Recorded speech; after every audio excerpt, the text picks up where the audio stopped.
Dollar, yeah, dollar judge. The Yevama may not perform Kalitza or be taken in Yubam until 3 months have passed. Similarly, all other women may not be betrothed or married until 3 months have passed, be they virgins or non-virgins, divorced or widowed, married or betrothed. Rabbi Yehuda says those who are married may be betrothed, and those who are betrothed may be married, except for those who are betrothed in Judea, since he's familiar with her. Rabbi Yossi says all women may be betrothed except for the widow because of her mourning. All four brothers were married to four women and then died. If the eldest of them wished to perform yibum with all of them, he may do so. If someone was married to two women and then died, conjugal relations or chalitza with one of them releases her co-wife. If one was qualified and one was disqualified, if he is going to perform chalitza, he should do so with the disqualified one. But if he's going to perform yibum, he may do so with the qualified one. If one remarries his divorced wife or he marries his kaluta or the relative of his kaluta, he must send her away, and the child of that union is a mamzer. These are the words of Rabbi Akiva. The Kohen say the child is not a mamzer, but they admit that if he married the relative of his divorced wife, the child is a mamzer. So now, having given that practical example, we're now going to state or what's it, the general case. Hazel mamzer. What is the definition of a mamzer? Kol she'er basar shehu belo yavo. So anything that where he is not allowed to bring them into the kahal. So even the child of a right belo yavo, which is basically anything that's got a love, anything where you're not allowed to have relations with that woman, that is that would create a mamzer. So, according to Rabbi Akiva, it would seem that even if a Kohen married a divorcee, their child would be a mamzer, which isn't. Maybe I'm wrong about that, but he's but in, like anything that involves a love, including these cases that we said above, so somebody who returns to his divorced wife after she's been remarried, or one who marries the woman he did chalitza on, or a relative of um, or a relative of his chalutza.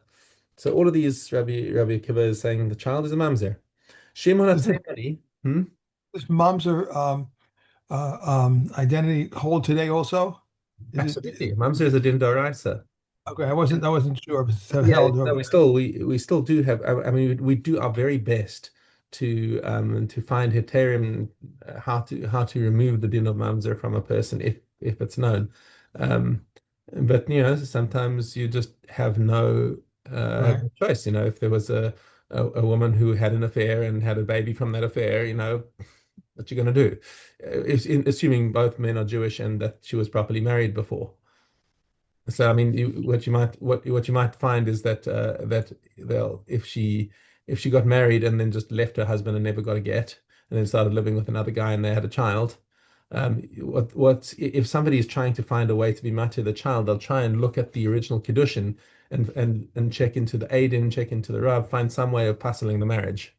So I know someone who had an affair with his next door neighbor.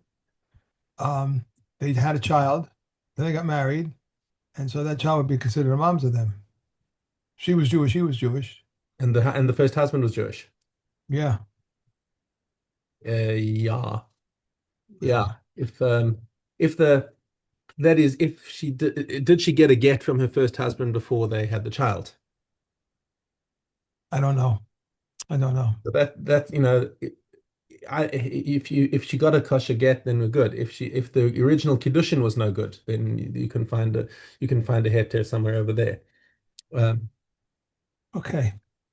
and I heard of one particular rabbi, and I'm not going to say any names, who supposedly when he officiated at a secular wedding, he would deliberately organize to have the Adam be relatives of each other, so that the Adis was puzzle, and that the kiddushin was effectively not a kiddushin, but he wouldn't tell them because his assumption was that secular couples have a majority of secular couples get divorced and they don't bother getting a get. Okay. Okay. Um, which you can argue, was that a good thing or was that not a good thing, but nonetheless somebody did have a coherent reason for doing that, and that's what he did. Apparently, I don't know. I don't know that he did that. I just heard about him that he did that, which might be false. Anyway, Shimon HaTeimani Omer, Kol Shechayvim Alav Kares Bidei Shamayim. The only time a mamzer is formed is when the union is from a relationship that makes the two parties chayav kares b'dei shemayim. Okay, and that is the halacha kidvarav, and that is the halacha. By the way, this does not include a husband and wife having relations when she's a nida.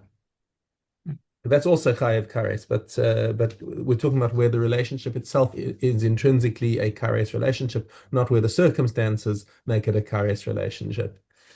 Okay. Um, Rabbi Yeshua is even more makil. He says, "Kol shechayvim alav misas based in." Only if the relationship is something that would make him liable to the death penalty. So, for example, adultery, making ashes ish, or any relationship that goes in the vertical direction. So, like a father and daughter, that would be chayiv misa, but and the child would be a mamzer. But what he's saying is that, for example, something that's a kares but not a misa is brother and sister. So he is Rabbi Yeshua is very makil on that. He would say that the union of a brother and sister is not a mamzer. Okay, okay, but nonetheless, the halacha. Okay, let's just finish the Mishnah. Amar Rabbi Shimon ben Azai.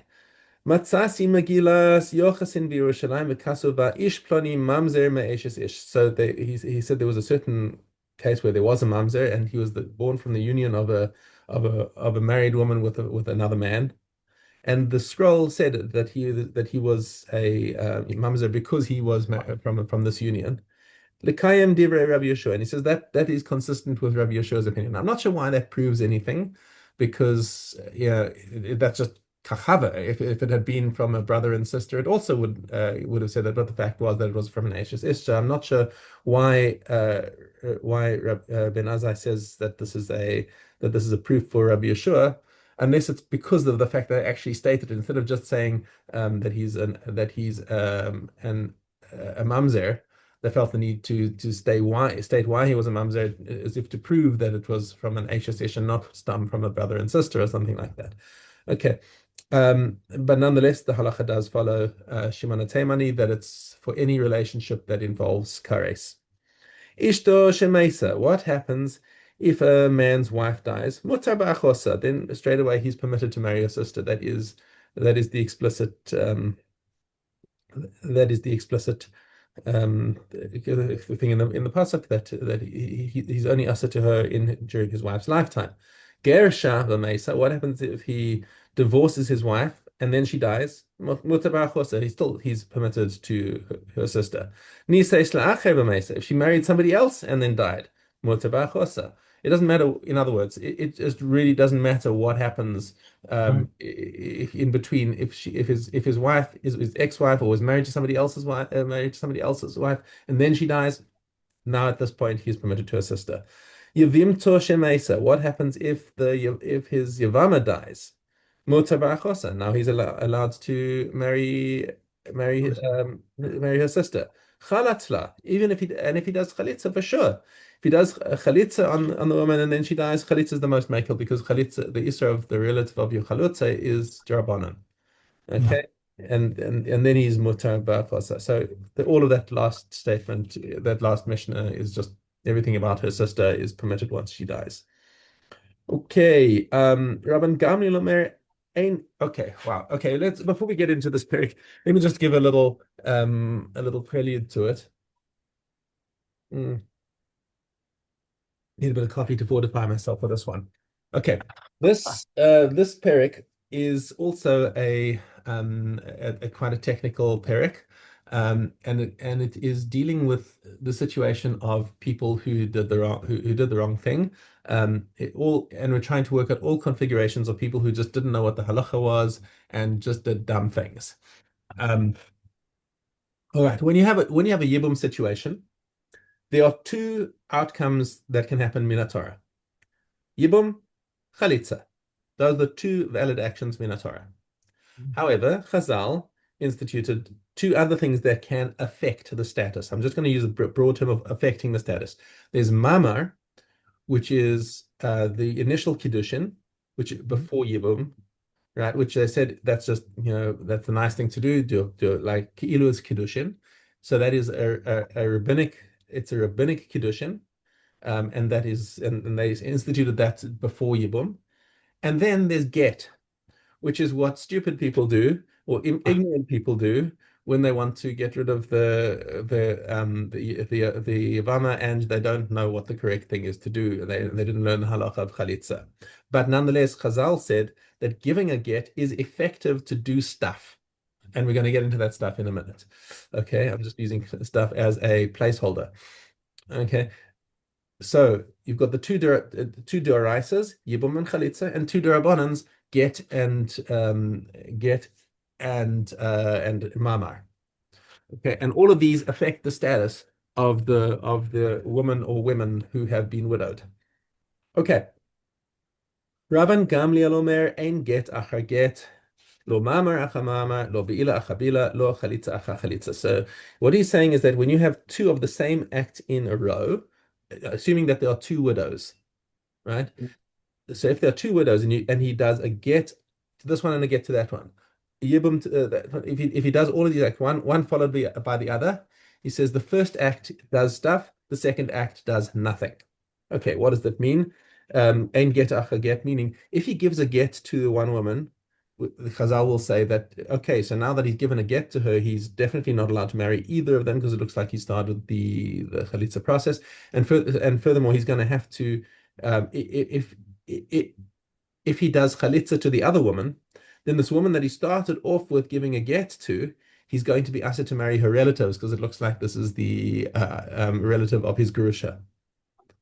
Okay, so that's what we say that it's meaningful get and get after get. So if he gives a get to the first woman and then gives a get to the second woman and then then learns the halakha and does a chalitza, the first woman he gave a get to, he can't marry her relatives, but the second woman he can because the second get had no effect. This is what Rabban Gamliel is saying, is that the second act has no effect. And get acha get. Lo mamar acha mamar. If he did mamar to one woman and mamar to the second woman, the second mamar has no effect. Okay. Lo be'ila acha be'ila. And no be'ila acha be'ila. So having relations with the first woman, and then he goes and has relations with the second woman. The first woman it acquires for him as his wife. The second woman, he's just having an adulterous relationship. Okay, lo chalitza acha chalitza. So if he does chalitza to the first woman, then chalitza to the second woman, he's not allowed to marry the relative of the first woman, but he is allowed to marry the relatives of the second woman. This is according to Rabban Gamliel. Chachamim omrim yesh get acha get. Yes, when for the two derabbanans, there's get acha get and mamar acha mamar, and the second act is going to do stuff. And whenever it says it's going to do stuff, it's not going to be good.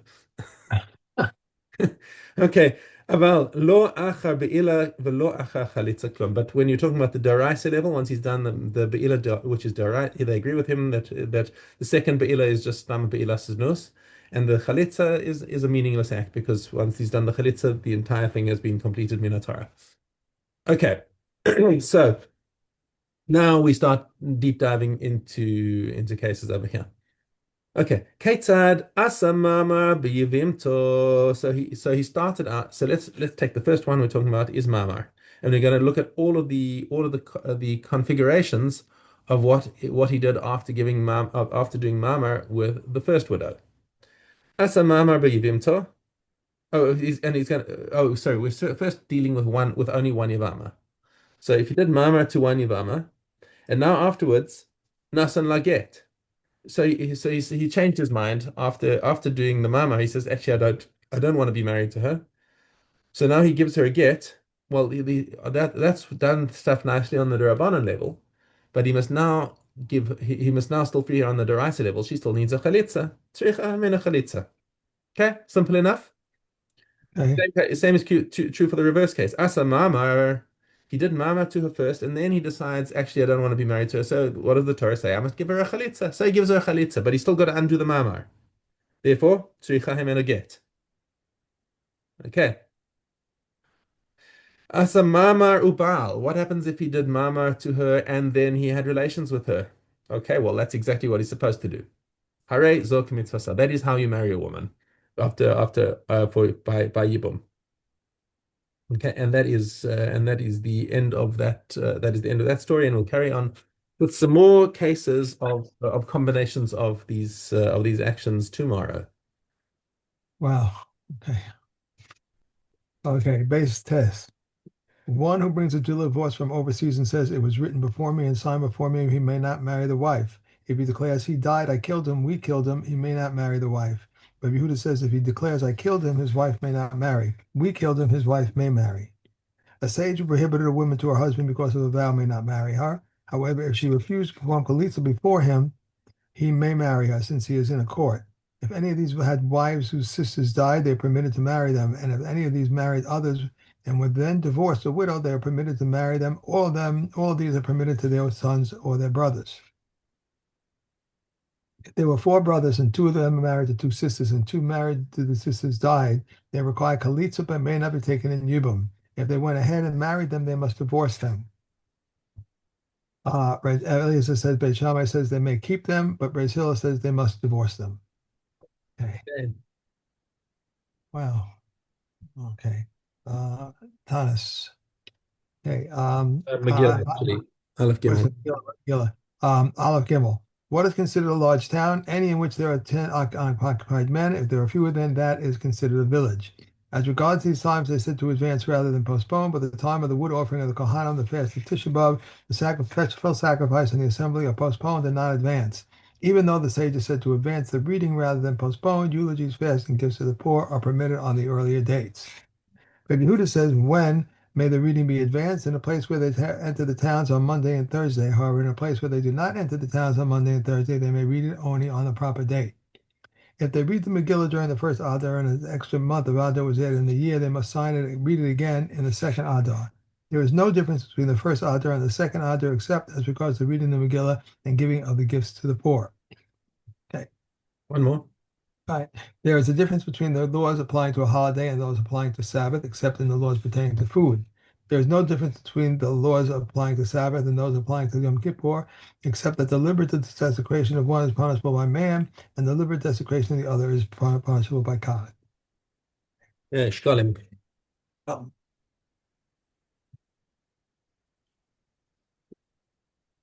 okay. Base Gimel.